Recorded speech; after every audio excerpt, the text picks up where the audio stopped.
नमस्कार दोस्तों, welcome to workspace mastery. आज की वीडियो में हम सीखने वाले हैं गूगल शीट्स को बिल्कुल बेसिक से। अगर आपने कभी गूगल शीट यूज़ नहीं किया है और if you are a beginner in the Google sheet तो ये वीडियो आपके लिए है। Now what we are going to cover in this video.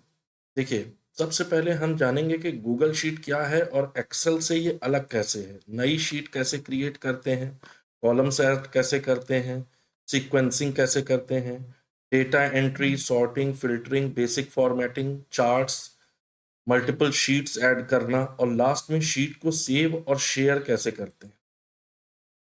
तो चलिए, बिना टाइम वेस्ट किए शुरू करते हैं। सबसे पहले समझते हैं कि गूगल शीट की ज़रूरत क्या है जब हमारे पास एक्सेल ऑलरेडी अवेलेबल है। देखिए, एक्सेल एक बहुत पावरफुल टूल है और एडवांस कैलकुलेशन के लिए भी बहुत यूज़ होता है, लेकिन गूगल शीट की सबसे बड़ी खासियत ये है कि ये ऑनलाइन है। अब इसमें ऑनलाइन होने से इसमें क्या फ़ायदे हैं? पहली बात, इसको कहीं से भी एक्सेस कर सकते हैं आप, ठीक है? जैसे अगर सपोज़ करिए आपने एक शीट बनाई और किसी को आपने शीट शेयर करी, तो वो ऑनलाइन अपने फ़ोन से, अपने लैपटॉप से, अपने सिस्टम से, कहीं से भी वो इसको एक्सेस कर सकता है। दूसरी बात क्या है, ये ऑटोमैटिकली सेव होता है, इसको सेव करने की ज़रूरत नहीं होती। सेव कहाँ होता है, ये आपके गूगल ड्राइव में इसका एक फ़ोल्डर बन जाता है, ये आपका उसी गूगल ड्राइव की में सेव होता जाता है। जैसे ही आप कुछ भी करते हैं, ये सेव होता जाता है। जैसे देखिए, मैं यहाँ कुछ लिखने जा रहा हूँ,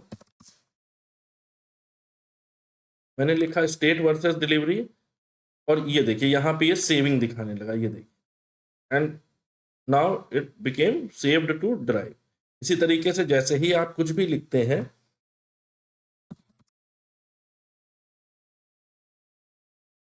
ये देखिए यहाँ पे ये सेविंग दिखाने लगता है, ठीक है? किसी के साथ इंस्टेंटली शेयर कर सकते हैं, ये इसका बहुत बड़ा फ़ायदा है, क्योंकि वो एक्सेल पे जब आप काम करते हैं, तो वो आपके लोकल सिस्टम पे ही सेव होती है। जबकि ये आपकी ऑनलाइन सेव होती है, तो ऑनलाइन आप कहीं से भी किसी को भी ट्रांसफ़र कर सकते हैं और किसी को भी शेयर कर सकते हैं। और इसकी सबसे बड़ी ख़ासियत ये है कि मल्टीपल लोग एक ही फ़ाइल पर काम कर सकते हैं। मतलब अगर किसी को आपने इस शीट को सपोज़ इस शीट को मैंने आपको शेयर किया हुआ है और आप इस शीट को ओपन करते हैं, यहाँ से मैंने भी इस शीट को ओपन किया हुआ है, तो मैं भी इस पे काम कर सकता हूँ, आप भी इसी शीट पे काम कर सकते हैं। और सबसे ख़ास बात ये है कि जो भी बंदा किसी भी सेल या रो या कॉलम में काम कर रहा होगा, वहाँ पे उसका नाम लिख के आ जाता है और ये भी आ जाता है कि कौन-कौन ऑनलाइन इस पे वर्क कर रहा है। तो ये इसका सबसे बड़ा एडवांटेज है। कैसे करेंगे ये हम आगे जानेंगे। तो अगर आप टीम के साथ काम करते हैं या डेली प्रोडक्टिविटी के लिए स्प्रेडशीट यूज़ करते हैं तो गूगल शीट बहुत यूज़फुल है, ठीक है? लेकिन हाँ, इसके कुछ डिसएडवांटेजेस भी हैं। डिसएडवांटेजेस हैं कि अगर बहुत आपका लार्ज डेटा सेट है, तो उसके लिए एक्सेल यूज़ करना ज़्यादा बेहतर होगा। हालाँकि बाद में आप उस एक्सेल फ़ाइल को इसमें इम्पोर्ट कर सकते हैं, लेकिन बहुत ज़्यादा एडवांस कैलकुलेशन, मैक्रोज़ और लार्ज डेटा सेट को हैंडल करने के लिए आपको एक्सेल यूज़ करना चाहिए इंस्टेड ऑफ स्प्रेडशीट। बहरहाल, अब हम देखते हैं, सबसे पहले हम स्टार्ट करते हैं, तो सबसे पहला हमारा जो टॉपिक है वो है क्रिएटिंग न्यू शीट। अब हम न्यू शीट कैसे बनाएँ? ठीक है, देखिए यहाँ पे जैसे किसी को किसी चीज़ को ओपन करना है यहाँ पे, तो हम यहाँ से हम मैंने कुछ किया नहीं है, अपने जीमेल अकाउंट से यहाँ लॉगिन कर लिया है। जैसे ही आप जीमेल अकाउंट से लॉगिन करेंगे, आपको 3 बिंदी दिखाई देगी वहाँ पे, और उसको आप जब क्लिक करेंगे, वहीं पे आपको दिखाई देगी शीट्स। तो आप शीट्स पे क्लिक करके शीट को ओपन कर लेंगे, ये न्यू शीट हो जाएगी। देखिए, या सिंपल आप गूगल ओपन कर लें, अगर आपने लॉगिन किया हुआ है तो।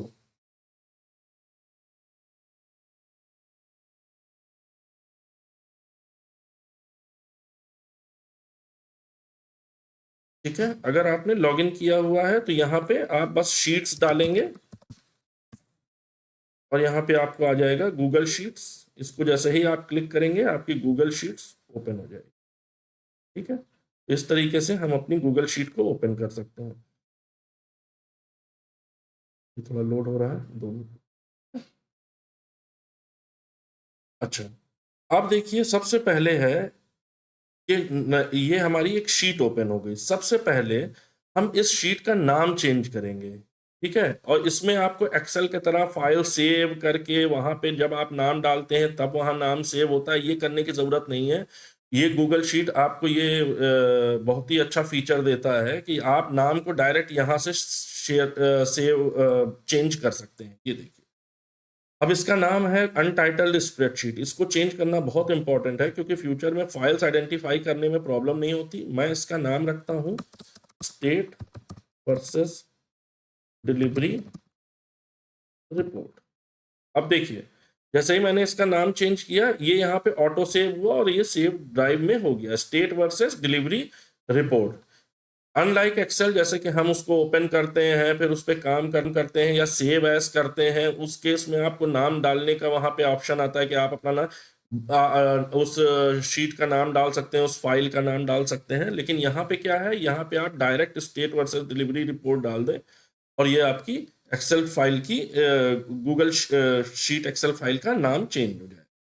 ऑटो सेव ऑनलाइन है। गूगल शीट का एक बहुत बड़ा एडवांटेज है इसका ऑटोमेटिक सेव फीचर होना। जैसा मैं आपको बता चुका हूं, आपको बार बार कंट्रोल एस प्रेस करने की जरूरत नहीं होती। ऊपर आप देख सकते हैं सेव्ड टू ड्राइव, मतलब जो भी चेंजेस हम कर रहे हैं वो ऑटोमेटिकली सेव हो रहे हैं।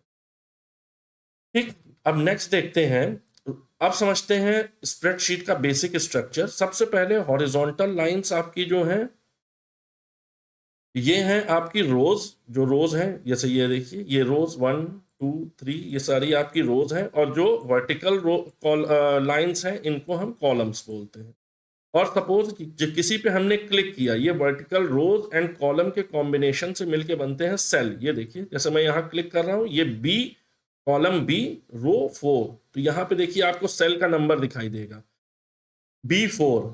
इसी तरीके से सपोज मैंने यहां क्लिक किया, सी, और रो कौन सी है, 5। तो हमारा सेल का नाम क्या हुआ, C5।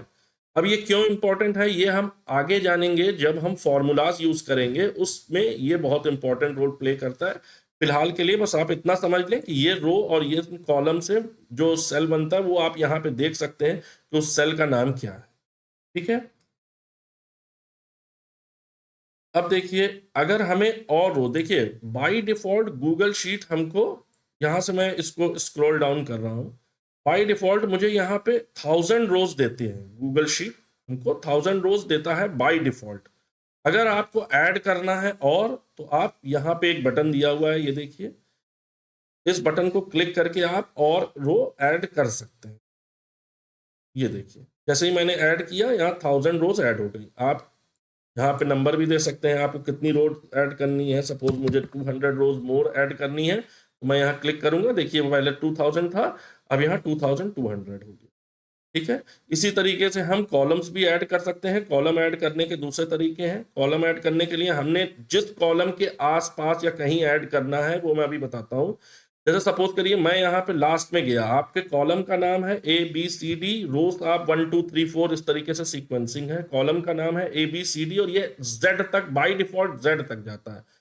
अब अगर आपको Z के आगे कॉलम ऐड करना है तो आप क्या करेंगे, ये क्लिक करेंगे। क्या किया मैंने, इस Z कॉलम को पूरा सेलेक्ट करा, मैं यहाँ गया, इसको यहाँ पे Z कॉलम को सेलेक्ट किया, राइट क्लिक किया, insert 1 column to the left. तो यहाँ देखिए ए करके यहाँ पे कॉलम इंक्रीज हो गया। अब इसी तरीके से आगे जितने भी कॉलम आप बनाएंगे वो कैसे ऐड होते जाएंगे, यहीं पे मैं कर देता हूं इंक्रीज लेफ्ट। ठीक है, जैसे जैसे आप बनाते जाएंगे वो इंक्रीज होता जाएगा, ए बी, इसी तरीके से AZ तक। उसके बाद फिर आप सपोज करिए, आप सपोज करिए आपको इस N कॉलम के बीच में कहीं एक कॉलम ऐड करना है। ठीक है, तो हम यहाँ पे insert 1 column to the left और 1 कॉलम टू द राइट कर सकते हैं। सपोज हमने 1 कॉलम टू द राइट किया तो ये कॉलम आपका बढ़ गया। ठीक, ये आपकी कॉलम इन ऐड करने का तरीका था। इसी तरीके से आप रो भी ऐड कर सकते हैं बीच में। जैसे सपोज मैंने यहाँ लिखा,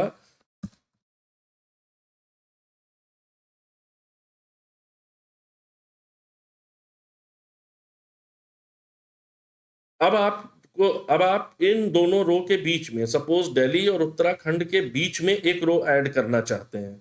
ठीक, तो हम क्या करेंगे, इंसर्ट वन रो अबव, हमने जिसके ऊपर करना है, या तो यहाँ इंसर्ट वन रो अबव या इंसर्ट वन रो बिलो। तो हम क्या करना चाहते हैं, हम दिल्ली और उत्तराखंड के बीच में एक रो ऐड करना चाहते हैं, तो हमने इंसर्ट वन रो अबव कर दी। तो ये हो गया हमारा, इसमें हम कोई अपने स्टेट का नाम लिख लेंगे। ठीक है, अब सपोज हिमाचल प्रदेश में वाली जो रो है, मतलब रो 3, इसके नीचे हम कोई रो ऐड करना चाहते हैं, तो हमने देखिए ये क्लिक किया, यहाँ आप दूसरी चीज लिख सकते, एक नई रो ऐड कर सकते हैं। ठीक, तो ये हमने अभी देख लिया कि किस तरीके से हम रोज एंड कॉलम को इंक्रीज या डिक्रीज कर सकते हैं। डिलीट करने का भी सेम प्रोसेस है, क्लिक करें, जो भी रो आपको नहीं चाहिए यहां से डिलीट हो गया। ठीक है, इसी तरीके से रो में, कॉलम में भी है, इसी तरीके से आपने कॉलम को सेलेक्ट किया, डिलीट कर सकते हैं, हाइड कर सकते हैं, ये सब हम बाद में जानेंगे। ठीक है, अभी फिलहाल बेसिक्स से चलते हैं। अब देखिए हमारा आता है सीक्वेंसिंग नंबरिंग। अब हम क्या करते हैं, सबसे पहले एक काम करते हैं, हम एक डेटा सेट बना लेते हैं। ठीक है, मैं यहाँ लिख देता हूँ स्टेट नेम, और इस वाले कॉलम में लिख देता हूँ delivered, number of order delivered. ठीक, मैं यहाँ कुछ स्टेट्स के नाम लिख रहा हूँ, दिल्ली, पंजाब, उत्तराखंड,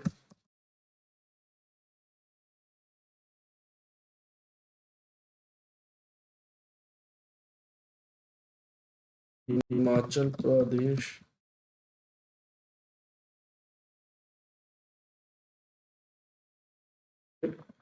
जल्दी से हम कर लेते हैं। Number of order delivered 2000, 1500, 3000, 3500, 4000, 4300।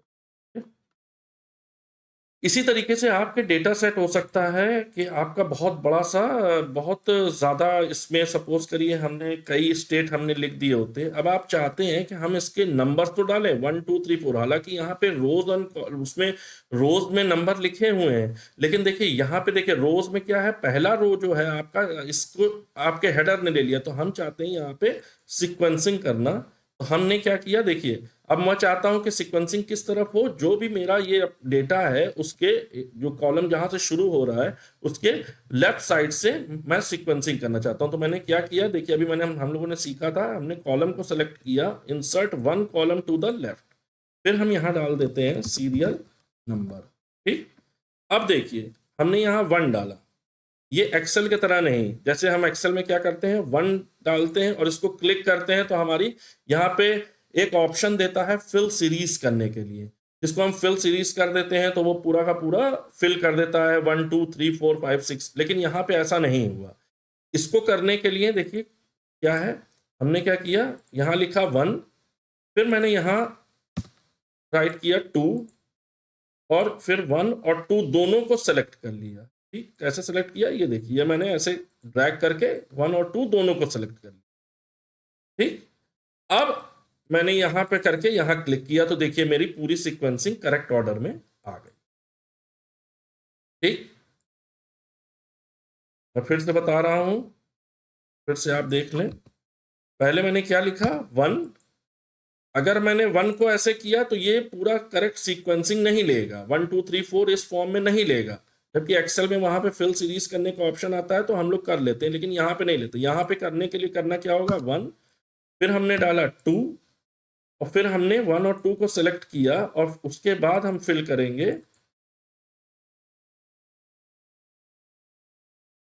तो हमारा यहाँ पे करेक्ट सीक्वेंसिंग लेने लगे। ठीक है, ये हमारा एक प्रैक्टिकल एग्जाम्पल है। इसको थोड़ा सा हेडर को अब हम कलर कर देते हैं ताकि हम इस पे काम करने जा रहे हैं। ठीक है, यहाँ से मैंने कलर कर दिया, इसको मैंने थोड़ा सा बोल्ड कर दिया,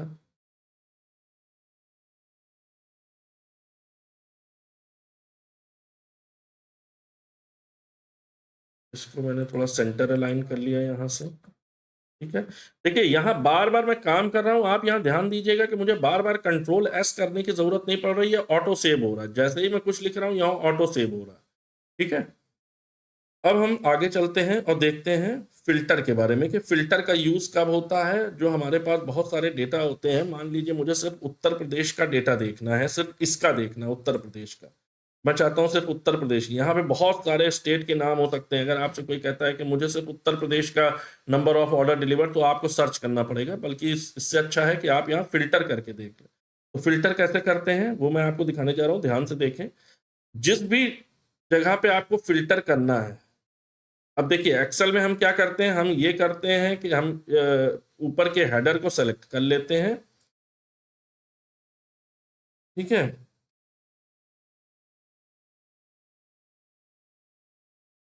और हम डेटा में आ जाते हैं, क्रिएट अ फिल्टर। यहाँ पे देखिए मैंने फिल्टर क्रिएट कर लिया। कहाँ से गया मैं कंट्रोल जेड कर रहा हूँ, अंडू। उसके बाद फिर से देखिए मैंने हेडर को सेलेक्ट किया, डेटा पे गया, क्रिएट अ फिल्टर। ये मेरा फिल्टर क्रिएट हो गया। अब मुझे उत्तर प्रदेश का सिर्फ number of orders delivered Uttar Pradesh के देखने हैं, like how many orders have been delivered for Uttar Pradesh state only.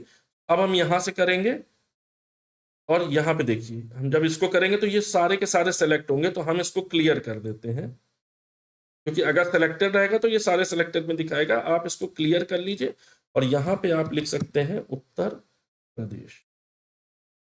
Selected हो गया। यहाँ जब आप ओके करेंगे तो आपको सिर्फ और सिर्फ उत्तर प्रदेश का डेटा दिख रहा है, उत्तर प्रदेश। इसी तरीके से हम कोई और वो चाहते हैं तो वो भी कर सकते हैं। देखिए यहाँ पे एक ही उसमें सॉर्ट वगैरह भी है, ये हम लोग बाद में देखेंगे। Filter by condition, filter by values, अभी उस पर नहीं जाते हैं। अभी हम क्या करते हैं, सेलेक्ट ऑल 6 करेंगे तो सारे का सारा ही सेलेक्ट है। अब हम देखते हैं उत्तराखंड को अगर हम देखना चाहते हैं तो कैसे करेंगे, क्योंकि सारा सेलेक्ट था, ठीक है। इसीलिए हम पहले क्लियर कर लेते हैं, उसके बाद हम देखते हैं उत्तराखंड में कितनी डिवाइसेस डिलीवर हुई थी। तो अब हमने देखा कि उत्तराखंड में 3000 डिवाइसेस डिलीवर हुई थी।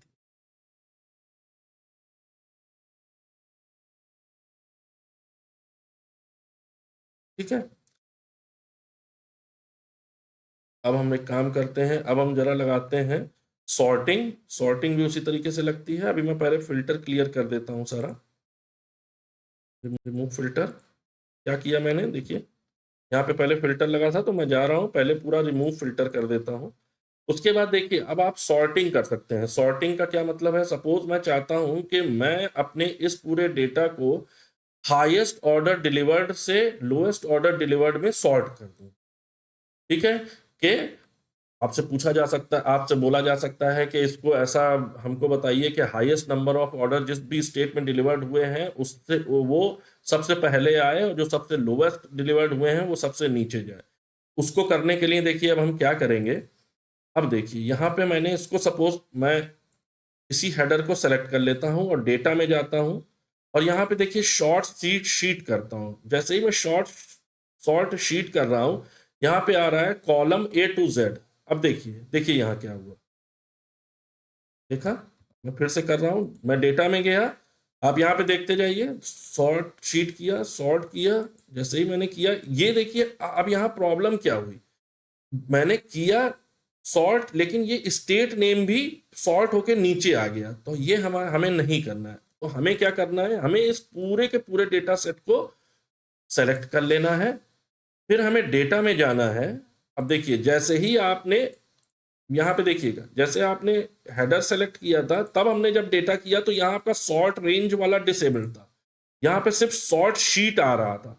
अब हम क्या करेंगे, अब हम इस पूरे डेटा सेट को सेलेक्ट कर लेंगे, यहां डेटा में जाएंगे और सॉर्ट रेंज में जाएंगे, ठीक है।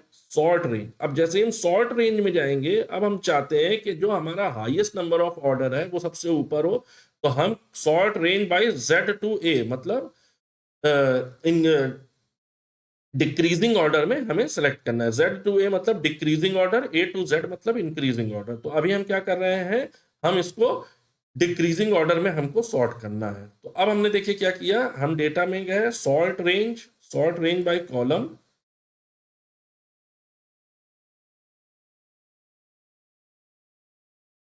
हाँ ठीक है, सॉरी, यहाँ सॉर्ट रेंज गया तो ये हमने सॉर्ट कर दिया इसने, देखिए ये देखिए सॉर्ट रेंज बाय ये देखिए सबसे ऊपर इसने 4300 जो भी स्टेट था या जो भी ये था सॉर्ट नंबर ऑफ ऑर्डर इसने हाईएस्ट से इंक्रीजिंग ऑर्डर में सॉर्ट कर दिया।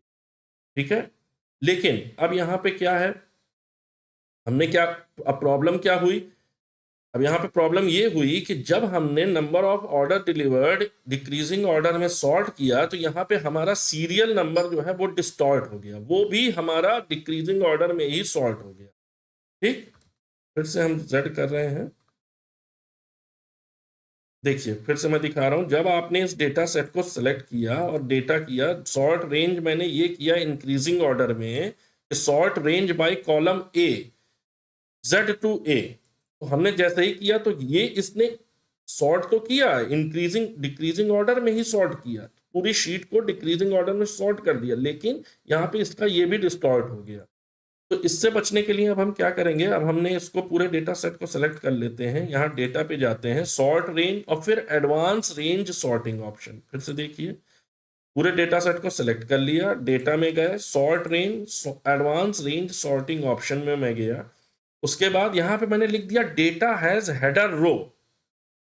तो इससे ये हमने इसको गूगल शीट को बता दिया कि इस डेटा सेट में एक हेडर भी है, उसको एक्सक्लूड करके तब सॉर्टिंग करें। तो अब हम यहां पे देख सकते हैं sort by serial number, sort by state name, sort by number of order delivered. तो हम यहां लिखते हैं नंबर ऑफ ऑर्डर डिलीवर्ड, कैसे करना है, डिक्रीजिंग ऑर्डर में Z टू A सेलेक्ट करेंगे। अब देखिए जब हम सॉर्ट करेंगे तो हमारा इस तरीके से भी सॉर्ट हो सकता है।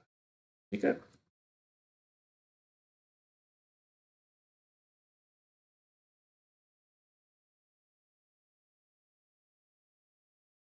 तो ये हमारी हमने अभी तक सीखा कि गूगल शीट कैसे, गूगल शीट और एक्सेल में क्या डिफरेंस है, नई गूगल शीट कैसे क्रिएट की जाती है, शीट का नाम कैसे ऑटो सेव किया जाता है, ऑटो चेंज किया जाता है, और किस तरीके से ऑटो सेव होती है, रोज एंड कॉलम बनाना हमने जाना, और increase sequencing, sorting, filter option ये हमने सीखा। दूसरे तरीका और भी है एक सॉर्ट करने का, आपने इसको ये सेलेक्ट कर लीजिए, डेटा पे जाके क्रिएट फिल्टर करिए, क्रिएट फिल्टर के बाद भी आप यहाँ से भी सॉर्टिंग कर सकते हैं, सॉर्ट Z टू A, ये देखिए। ठीक है, तो ये और ज़्यादा इजी ऑप्शन है कि आपने सीधा सीधा आपने फिल्टर लगा दिया, फिल्टर में ही आपको सारे ऑप्शन मिल रहे हैं, Z to A, Z to, यहाँ से आप ठीक है। अच्छा, अब हम नेक्स्ट देखते हैं कि इसको फाइल को शेयर कैसे की जाती है। तो फाइल ऑटो सेव ही होती है, शेयर करने के लिए आप इसको शेयर कर सकते हैं, जैसे आप शेयर करेंगे शेयर। तो दोस्तों आज की वीडियो में हमने गूगल शीट के बेसिक कंप्लीट कवर किए। अगर आप गूगल शीट के 0 से एडवांस लेवल तक सीखना चाहते हैं तो वर्क स्पेस मास्टरी को फॉलो करें, सब्सक्राइब करें। नेक्स्ट वीडियो में हम formulas, functions, lookups, advance dashboards वगैरह सीखेंगे। मिलते हैं नेक्स्ट वीडियो में, तब तक के लिए बाय।